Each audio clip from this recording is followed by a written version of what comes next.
வணக்கம். ஸ்டாலின் விமானத்தில் வருகை, அதிரடி கைது. நண்பர்களை, இந்த வீடியோவிற்கு ஒரே ஒரு லைக் மற்றும் சப்ஸ்கிரைப் பண்ணிருங்க. லண்டனில் ஸ்டாலின் அவர்கள் தனது பேரன் இன்பநிதி அவர்களது பட்டமளிப்பு விழாவில் கலந்து கொண்ட ஸ்டாலின் அவர்களுக்கு அதிர்ச்சியான செய்தி. வேலு அவர்களது பாஸ்போர்ட் மற்றும் அவரது விசாரணை நீதிமன்றம் சொன்ன அதிரடியான உத்தரவால் தற்பொழுது கதிகலங்கியுள்ளார் ஸ்டாலின் அவர்கள். ஒரு பக்கம் கூட்டணி கட்சிகள் முழுவதுமாக தாவேகாவின் பக்கம் கூட்டணி சேர்ந்து விட்டது. மறுபக்கம் திமுகவின் பினாமிகளது சொத்துக்கள் டெண்டர் ஊழல் முறைகேடு. கடந்த திமுகவின் ஆட்சியின் பொழுது டெண்டர் ஊழல் முறைகேட்டில் 450 நிறுவனங்களிடம் இருந்து மாதம் கமிஷன்களாக 150 கோடி பெற்றுள்ளனர். இதன் மூலம் திமுகவின் பார்ட்டி ஃபண்ட், அதாவது திமுகவிற்கு நன்கொடை வழங்கிய நிறுவனங்கள் ஏராளமாக இருந்துள்ளது.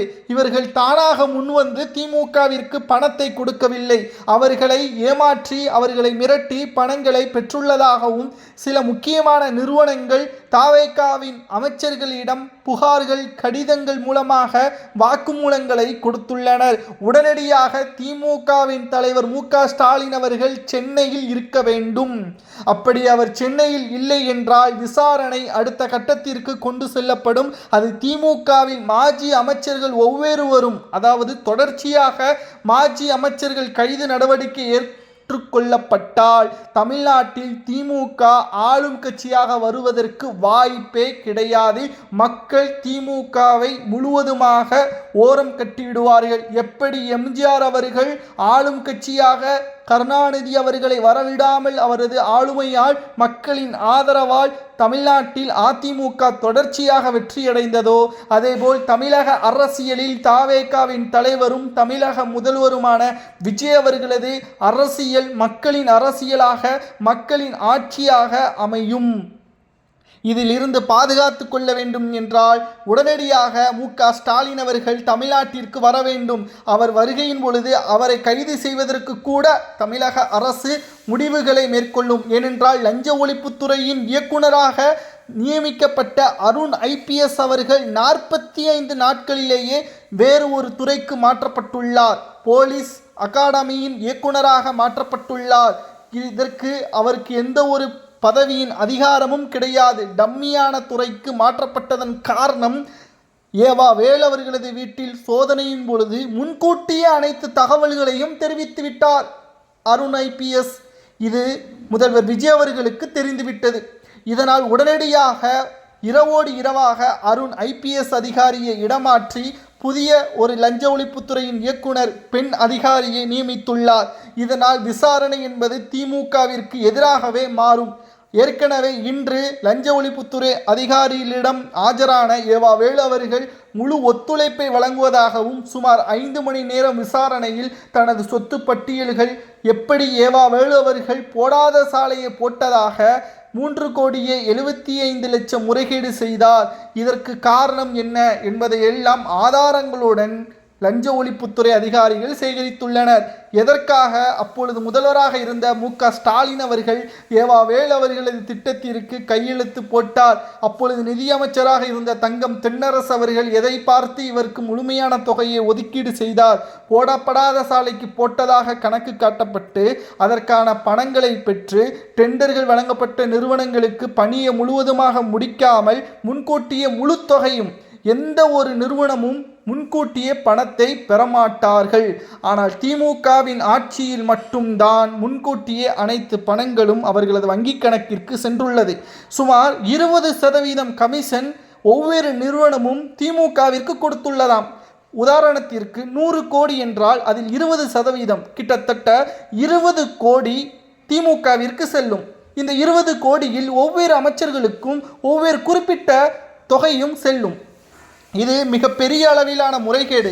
மக்களின் வரியை எடுத்து இவர்கள் முறைகேடாக செய்து தமிழக அரசியலில் மிகப்பெரிய ஒரு குழப்பத்தை ஏற்படுத்தி மக்களின் வரிப்பணங்களை இவர்கள் தவறான வழியில் பயன்படுத்துவதும் கடந்த 5 ஆண்டுகளில் தமிழ்நாட்டின் கடனின் தொகை சுமார் 7 லட்சமாக அதிகரித்திருப்பதற்கு இவர்களது தரமற்ற ஆட்சிதான் காரணம் என்பதை முதல்வர் விஜய் அவர்கள் கரூரிலேயே பேசியிருப்பார். தமிழ்நாட்டில் நிச்சயம் விசாரணை அடுத்த கட்டத்திற்கு தவறு செய்தவர்கள், ஊழல் செய்தவர்கள், அதற்கு துணையாக இருந்த அரசு அதிகாரிகள் அனைவரையும் நிச்சயம் நாங்கள் ஆதாரங்களுடன் கைப்பற்றி ஆளுநர் கையெழுத்துடன் அவர்களது விசாரணை என்பது அமலாக்கத்துறை அதிகாரிகளிடம் ஒப்படைக்கப்பட்டு அவர்களது பதவியும் கைது நடவடிக்கையும் உறுதி செய்யப்படும் என்பதையும் முதல்வர் விஜய் அவர்கள் நேரடியாகவே கூறியிருக்கிறார்.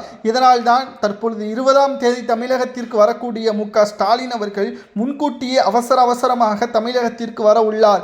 அதற்குள்ளாகவே விசாரணையில் திமுகவின் மாஜி அமைச்சர்கள் வாக்குமூலங்களை கொடுத்தால் விமான நிலையத்திலேயே மு.க.ஸ்டாலின் அவர்களுக்கு கைது செய்யப்படலாம் அல்லது விசாரணைக்காக லஞ்ச ஒழிப்புத்துறை அதிகாரிகள் மு.க.ஸ்டாலினை அழைத்து செல்லலாம் என்ற பல்வேறு தகவல்களும் சமூக வலைதளங்களில் கூறப்படுகிறது. ஆனால் திமுக மு.க.ஸ்டாலின் அவர்கள் வெறும் 10,000 ரூபாய் வைத்துதான் தனது தேர்தல் பத்திரத்தில் அவர் தெரிவித்திருந்தார்.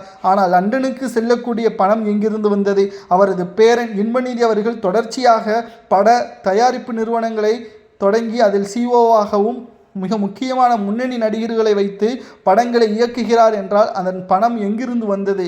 முறைகேடான பணத்தை ஓடாத படத்திற்கு வெற்றிகரமான படம் என்று கருப்பு படங்களை வெள்ளை படமாக மாற்றக்கூடிய யுக்தி தான் பட தயாரிப்பு நிறுவனமாக இவர்கள் நடத்துவதாகவும் ஆதாரங்களையும் லஞ்ச ஒழிப்புத்துறை அதிகாரிகள் சேகரித்துள்ளனர்.